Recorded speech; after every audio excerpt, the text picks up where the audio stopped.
Law can be made in two ways, of course: binding law through that legislative statutory action, or by administrative rulemaking, where the legislature has delegated that power.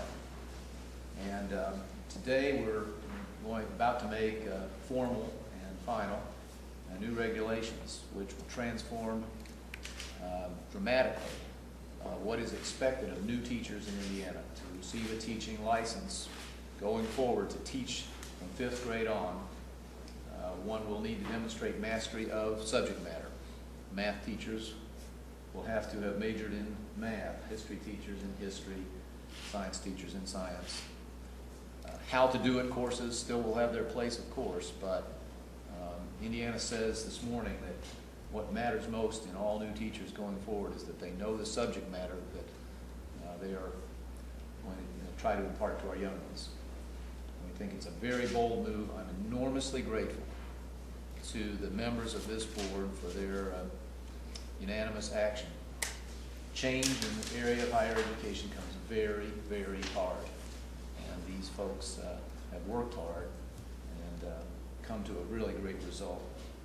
So before we sign it, let me ask first Teresa and then Tony to add any comments they may have. Thank you, Governor. It's a pleasure to be here with Dr. Bennett and Governor Daniels to talk about what we know is the most important thing about education, that is the quality of the classroom teacher. We believe that every student deserves to have a quality education. That begins with the preparation of teachers. It's important to also note that what we're doing here today is completely consistent with Reaching Higher, which is Indiana's strategic plan for higher education. When that was put together and disseminated in 2008, one of the sections has to do with teacher preparation, and specifically the members of the commission have been very concerned about content level knowledge of teachers. I'm sort of simple about these things, and I've said several times, you know, we all know that being smart doesn't mean that you're going to be a great teacher. But we also know that you can't be a great teacher unless you understand the topic that you're teaching, the subject matter. And that's really what this is about. I reflected this morning when I was driving in that when I prepared to be a teacher almost 4 decades ago, that my training was in English, to be an English teacher. And through the years, we've lost some of that focus in some places. And so we really look forward at the commission to working with Dr. Bennett to make sure that we align teacher preparation courses with these new standards. One of the other great things about being here is that it exemplifies, again, I think, something that's very important, and that is the relationship between K-12 and higher education. And I don't think you've ever seen two leaders work more closely on that than the two who are here today, and this is further evidence of that, and just the beginning of a jump start to continue to look at the quality of teachers. We look forward to a time when we can actually measure the quality of instruction from preparation through student learning, and we think that's going to be in the future as well. So thank you. I too first would like to thank Governor Daniels, because I've said this many times, I have the opportunity to visit with 49 other state school chiefs, and every time I'm with them, they remark that they envy the position I'm in, because I have a governor who gets it, a partner who gets the need to reform education and support education reform in our state. So, Governor, I thank you for that support. And I also want to echo what Commissioner Lepper said. None of this is possible without a great partnership with higher ed.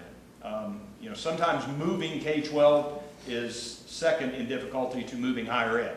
And I have the ultimate inertia in Commissioner Levers, who helps me move the ball. So I want to say today is about two things. It's about higher standards. It's about making sure that our teachers are better prepared to teach children to be competitive in the 21st century than they've ever been prepared in the past. The other thing is about greater flexibility.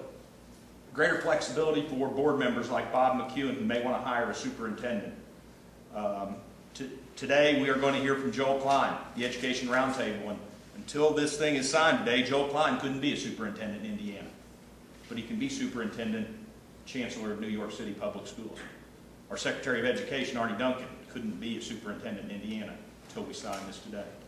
Flexibility all the way down from the superintendent level to the principal level to the teacher level. So it's about raising standards and increasing flexibility. And I applaud the courage, I applaud the hard work of all of our members of professional standards. And I especially want to acknowledge Pat Mapes, our Director of Professional Standards, who was just instrumental in working through the logistics and bringing this to reality. So, Pat, thank you. Thanks, Tony. So, just one last point to make. We have seen more reform in Indiana education in the last year, probably than in the previous couple of decades. And this is a part of what you will see as a continuing pattern of such changes. We've lifted the lid off of charter schools. We have taken the first steps toward true accountability by the ability first to measure student progress and relate that to individual teachers and school buildings. We've lifted the senseless prohibition against looking to see if the children are learning in evaluating a teacher. We're ending social promotion by an action that will follow the legislation that passed this year. We'll soon be grading schools so parents and taxpayers can know which schools are doing the best job, and now this step forward.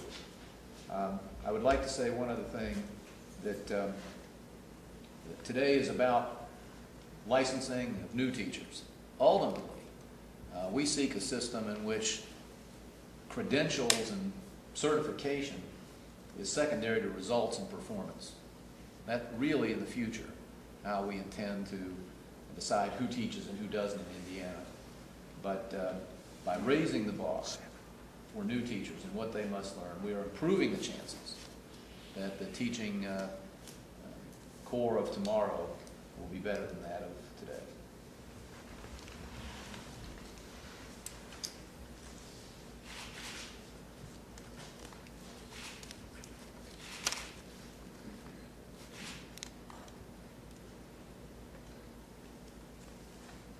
And based on what you said, I think I'm going to ask Pat Mapes to have this. And thanks for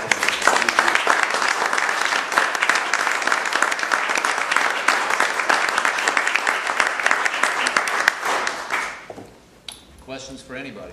Governor, what will this do to colleges of education? Will they shrink because more students are out taking math and history and science and less educational theory, or will they still take them under the aegis of the education colleges? You want to speak to this, Teresa? I don't know. By the way, I keep hearing different numbers. I think we have 43. Does that sound right? Schools. An astonishing number of places teaching teachers.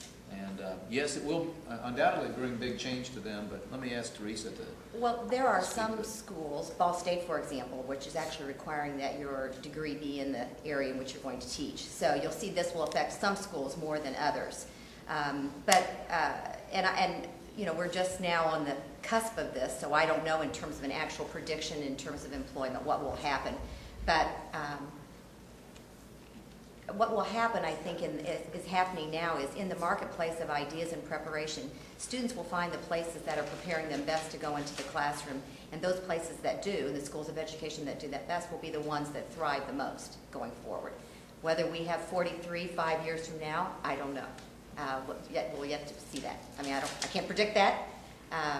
But we are going to say that students need to have that content level knowledge in their master's degree, so in the area in which the subject matter is, so that if it's in science, it's in science.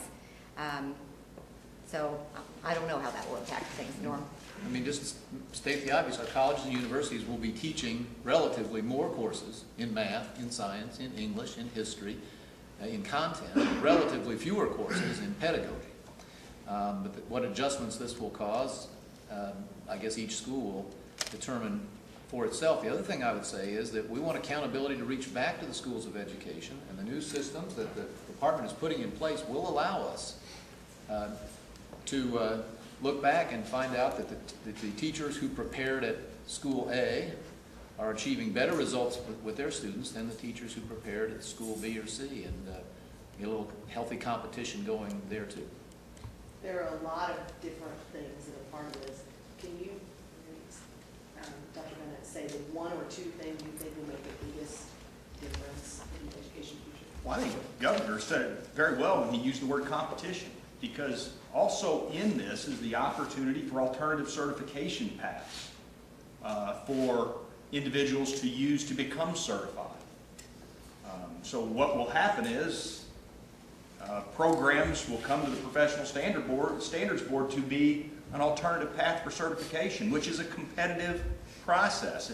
Again, it takes the focus off of the inputs of preparation, and it begins to put the focus on outputs, on results. Because our end game will be for us to be able to show prospective teachers which certification processes provide the greatest results in terms of driving student growth. And that should be what we're about. And again, so I think the number one thing is the idea of competition. And the second thing is frankly, go back to the idea of raising standards. You know, when we hear, and when we hear from middle school principals who say one of their greatest challenges is the fact that they have math and science teachers in the middle school setting who are not prepared to teach math or science. We need to correct that. So it is raising standards. It is putting a higher expectation that teachers know their content matter. But it also gives us an incredible flexibility to hire folks. So I think competition, I think higher standards, and improved flexibility are a great place to start. I know this affects teachers mostly in the higher grades who are more subject matter oriented. Are there any of the changes that are going to impact early childhood education? Yes, one, we are going to be working on our standards for our teachers, our future teachers. So part of that will be an emphasis on reading and scientific-based reading techniques.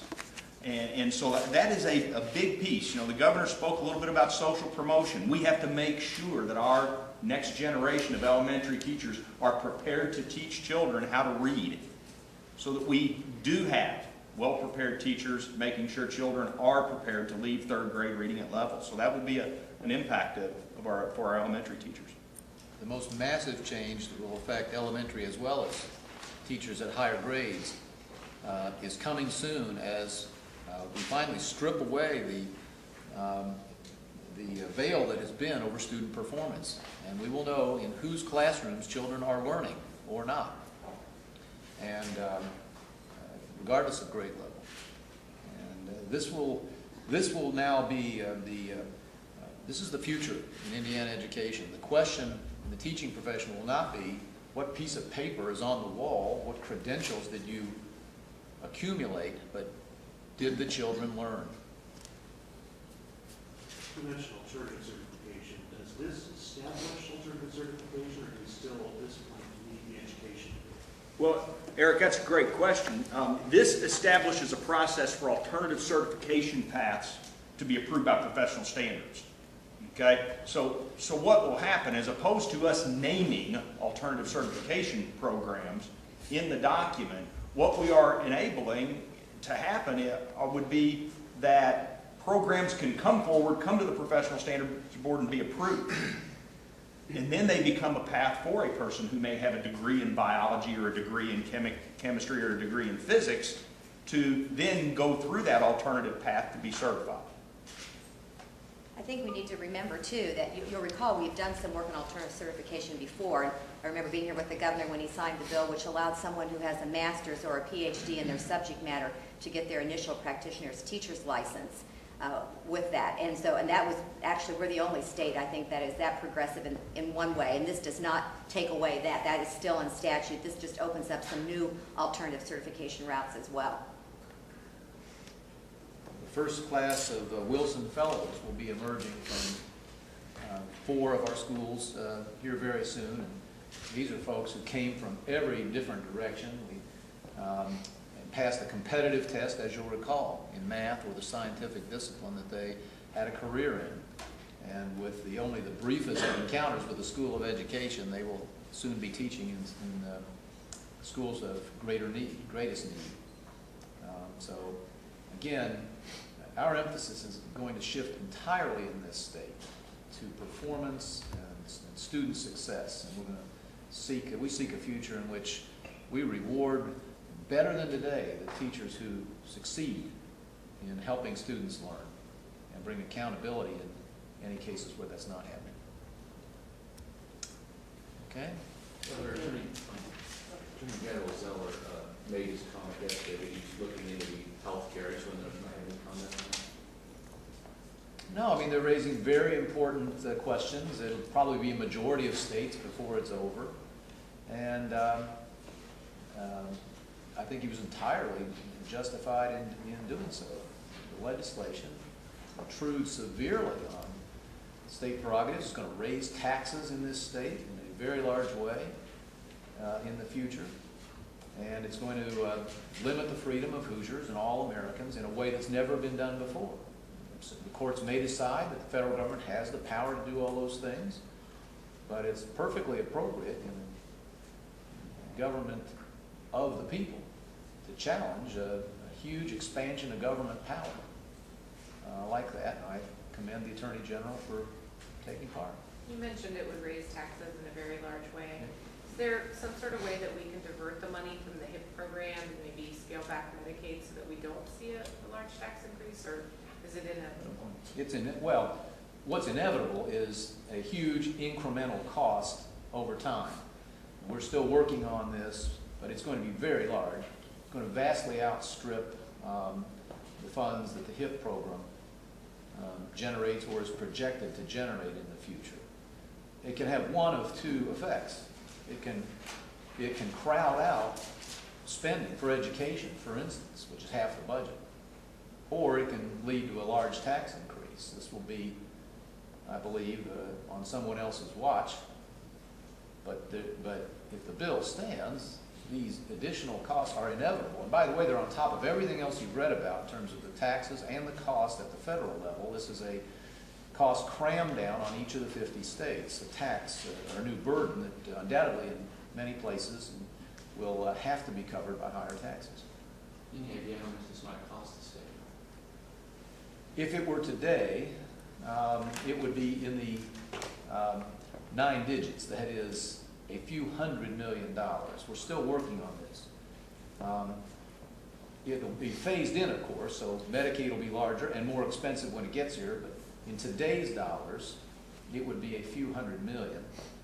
And think on the order of another maybe 3 or 4% added to the current cost of the state. But give us some time. We're all still trying to digest this very large and complicated bill. We're still finding problems.